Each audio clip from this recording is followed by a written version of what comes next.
Donc maintenant, après avoir téléchargé donc le bouton poussoir toggle, nous pouvons aussi donc télécharger donc le switching actuator. Par exemple, le voici. Donc je double-clique ici sur le switching actuator.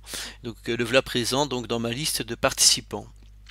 Alors en fait dans cette liste de participants, donc j'ai bien mis donc maintenant le bouton poussoir et le module Switching Actuator. Alors vous voyez en fait que dans le module Switching Actuator, donc si je rentre dans l'onglet ici paramètres et que j'ouvre le dialogue des paramètres spécifiques du produit, donc j'arrive ici en fait dans une fenêtre qui va pouvoir en fait être configuré. Donc j'ai plusieurs options en fait que je vais pouvoir sélectionner pour réaliser, donc pour faire apparaître des objets de groupe. Alors c'est quoi des objets de groupe? Par exemple ici dans le comportement par exemple de ma sortie A, par exemple ici, hein, vous voyez, alors il y a plusieurs options que je n'expliquerai pas. Alors vous pouvez avoir donc toutes ces explications donc dans Moodle, j'aurais créé un répertoire où vous aurez en fait de descriptif de la programmation des différents participants. Donc ça, vous trouverez ça dans le site, sur le site de chez Siemens, comme je vous ai montré donc dans la précédente vidéo. Alors donc ici, par exemple ici, si je veux avoir le statut des objets, si je veux faire apparaître le statut des objets, donc par exemple je fais yes ici et que je fais OK. Et alors vous verrez apparaître ici maintenant, regardez tous les statuts des objets. Donc ça veut dire que on voit apparaître, par exemple ici, donc pour mon switching actuator, ben tiens, le statut des objets. Donc je vois que quand il est on ou off, vous voyez donc pour ma sortie A, donc switching on off, donc vous voyez, alors j'expliquerai ça après, hein, donc vous voyez pour les différents types de sorties, A, B, C, D, E, donc je peux avoir différents modes, donc ici en on-off, donc le 3 A-1, donc switching on-off, donc ça sera une programmation sur un bit. Mais on pourrait faire d'autres types de programmation. Alors le statut, donc c'est par exemple pour le statut, c'est comme une lampe témoin, ça montre en fait que la lampe est bien à 1, donc ça me donne, ça m'envoie un télégramme qui va pouvoir par exemple éclairer une LED qui peut se trouver par exemple aussi sur mon bouton poussoir, donc grâce à ce statut switching par exemple. Vous voyez, alors ici donc ça c'est la deuxième sortie, A2, A3. Voilà, et ainsi de suite. Donc vous voyez, donc pareil pour le bouton poussoir, hein, pour le bouton poussoir je peux aussi avoir des statuts, statut on-off ici, mais alors là aussi pareil pour le bouton poussoir, je pourrais rentrer ici dans les paramètres des boutons poussoirs, d'accord, et par exemple ici, donc je peux ici faire le switching sur état, edge, donc, ou alors différencier des appuis courts des appuis longs, par exemple, hein, donc regardez, par exemple si je fais ici différencier les appuis courts, appuis longs en mode toggle, c'est c'est le télérupteur, par exemple, hein, vous voyez, donc je fais OK, alors vous voyez, en faisant ça, dans objet de groupe, vous voyez, donc j'ai le switching on-off avec le statut. Alors je n'ai pas vu, attendez, je reviens. Voilà, donc réaction après un long, vous voyez, après un long bouton, ben, je peux le mettre à 1. Donc vous voyez, donc ici si c'est un court appui, ben, ce sera mode interrupteur, et si c'est un appui long, par exemple, ce serait mettre à 1 donc le bouton. Voilà, et tout ça, je vais le retrouver en fait ici dans les objets de groupe qui ont été créés pour chaque composant.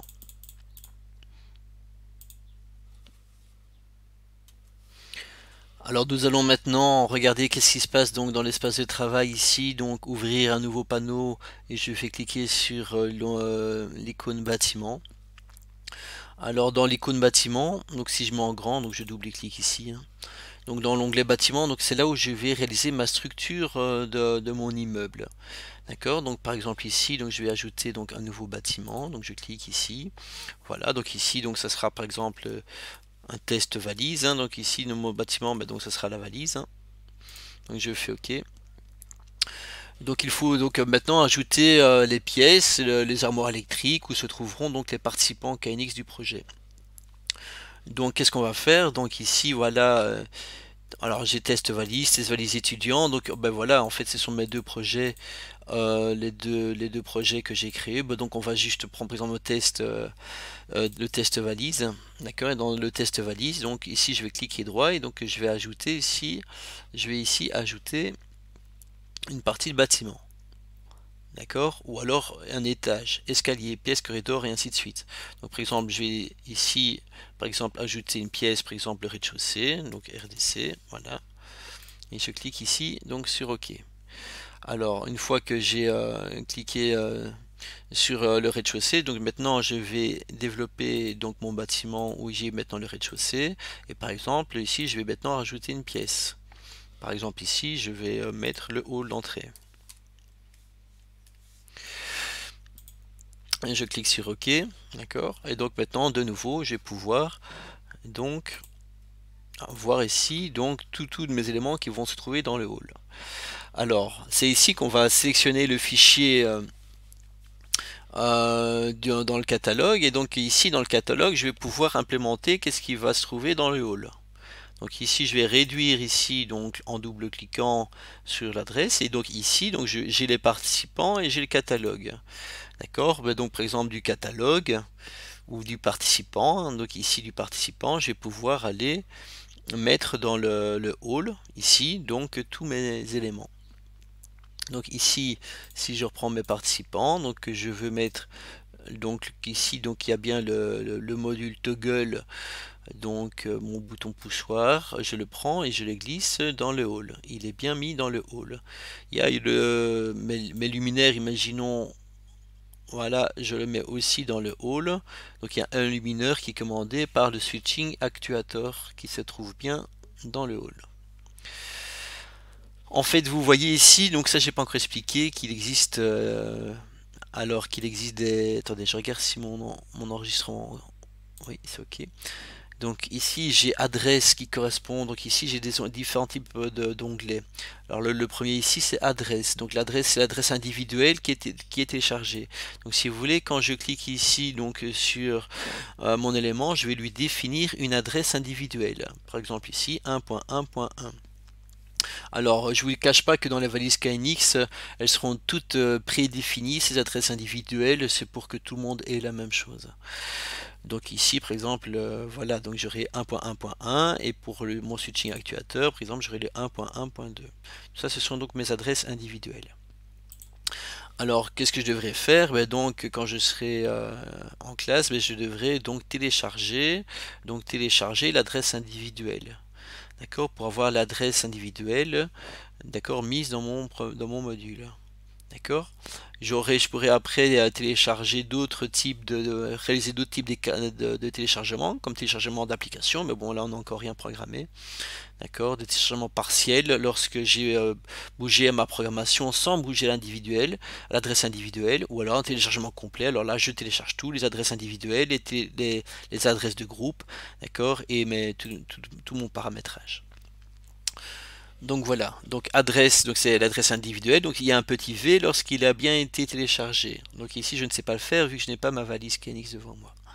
Ensuite il y a PRG qui est le programme d'application qui a été bien téléchargé.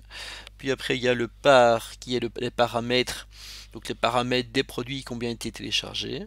GRP sont les adresses de groupe et CFG qui correspond donc aux paramètres particuliers du type de médias qui ont été chargés. D'accord, bon, ça c'est moins important. Mais donc, ce qui est vraiment important, c'est l'adresse individuelle, les adresses de groupe et après les paramètres qui doivent être bien téléchargés. Alors, donc maintenant, donc on voit que les adresses donc individuelles se trouvent bien ici à droite donc de mon écran. Voilà. Alors, qu'est-ce qu'on va faire maintenant?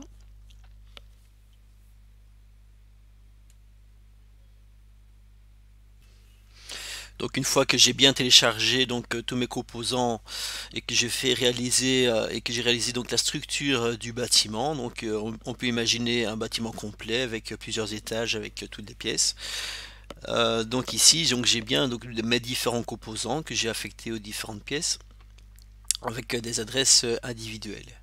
Donc dans le hall, il y a donc un composant, il y a le, par exemple le bouton poussoir avec une sortie qui sera donc pilotée donc par le switching actuateur, le module d'actionneur. Alors maintenant que je vois que j'ai ces différents modules avec donc tous mes objets des différents modules, donc maintenant je vais essayer de programmer tout cela. Et pour programmer tout cela, donc j'ai besoin des adresses de groupe. Donc ici dans espace de travail, je vais faire apparaître dans nouveau panneau ici adresse de groupe. Donc voici, il est là. Alors on voit que ça devient vite un enfer si je laisse tout ça présent comme ça. Donc moi je vais mettre en grand donc adresse de groupe. Vous voyez, je vais mettre en grand adresse de groupe et je vais faire aussi apparaître la topologie du bâtiment. Donc je regarde ici adresse de groupe et dans espace de travail je vais aussi ouvrir topologie. Donc si vous voulez, donc ici, donc alors puis vous voyez si je veux mettre la fenêtre en bas ou au-dessus, vous voyez, je n'ai qu'à changer et j'intervertis leur place. Donc ici, donc adresse de groupe, c'est ici que je vais définir les adresses de groupe et donc dans topologie, je vois mes différentes lignes au niveau de mes adresses individuelles. Donc ici, on voit que dans ma ligne, au niveau des adresses individuelles, donc j'ai donc mon bouton poussoir et mon module actuateur en 1.1.2. Alors donc ici donc les adresses de groupe, là aussi donc je vais définir des adresses de groupe sous forme de 3 niveaux. Donc je vais ajouter donc ici un groupe principal, par exemple voilà, donc ici le nom du groupe principal, ben, donc par exemple ici ben, je vais utiliser par exemple tout ce qui est luminaire par exemple. Voilà, je fais OK. Ensuite, je peux ajouter des groupes médians, d'accord, et là, par exemple, je pourrais mettre tous des luminaires qui vont être pilotés en on-off, par exemple, hein, puis après, j'aurai d'autres catégories qui seront en mode variation, ou en mode ou autre. Voilà, et puis après, de nouveau, je crée donc une dernière catégorie, d'accord, par exemple, ici, donc c'est les luminaires en mode on-off. Et donc là, par exemple ici, donc ça sera donc, vous voyez, donc il y a par exemple on-off, et donc ce sera le luminaire A, donc ici. Donc là, je spécifie bien le type de luminaire, par exemple. Hein. Donc voilà ma structure à 3 niveaux. Donc dans ma structure à 3 niveaux, donc c'est ici, par exemple, que je vais définir, définir donc d'accord, mes adresses de groupe. Donc ici, dans le hall, ici, donc dans le hall, donc j'ai un bouton poussoir, donc dans paramètres. Donc voilà, donc comme je vous ai déjà dit, donc ici, vous voyez, ici dans mes boutons poussoirs, donc ici c'est un bouton poussoir qui sera mis en mode toggle, d'accord, ou alors je peux mettre en on, d'accord, ça veut dire switching edge, donc ça veut dire que je vais en cliquant donc par niveau sur mon d'accord sur mon bouton poussoir, donc ça sera par niveau, et donc niveau haut, donc ce sera un on par exemple, et niveau failing edge, donc ça veut dire en relâchant mon bouton poussoir par exemple, j'aurai aucune réaction. Mais par exemple, je pourrais mettre aussi un off par exemple si j'ai envie. On fait vraiment ce qu'on veut. Donc je fais OK. Voilà.